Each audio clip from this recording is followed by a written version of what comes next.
Now, let's deal with just the translation. If we begin, we'll return into the translation of this hadith. أمرت أن أقاتل الناس حتى يشهدوا أن لا إله إلا الله. That I have been ordered to fight against the people until they bear witness that there is no God except for Allah, until the end of the hadith.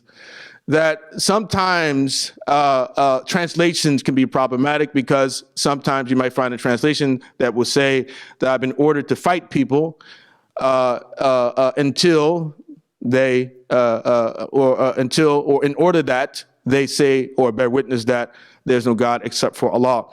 And we look in the Arabic language, certain words have more than one possible in translation, as we know. And this is one of the blessings of this ummah, that Allah subhanahu wa ta'ala has made the Quran a preserved book, and a language. The language of the Quran has been a language which has been preserved. And so that when we read the translation of any verse in the Quran or any surah of the Quran, that we, for the most part, can never really say that this is the perfect translation of that particular verse. Because there are many different possibilities, especially when we take into consideration the different stops in certain verses. Depending on where you stop, the translation will differ. And then if you take into consideration as well the different qira'ats, the different Quranic readings in terms of like the way that they're recited, sometimes that in itself will impact the way that a verse is actually translated.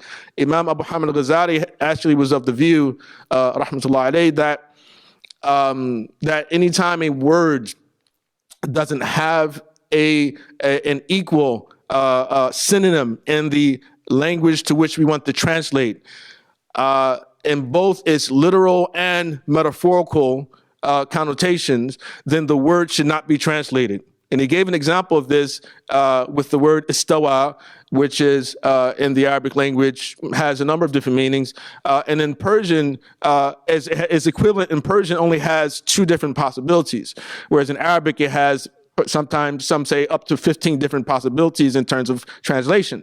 And so Imam al-Ghazali said, well, this word should not be translated into the other language. So that's not exactly what we're talking about here, but I'm just really trying to highlight the importance of translation and accurate translation as possible.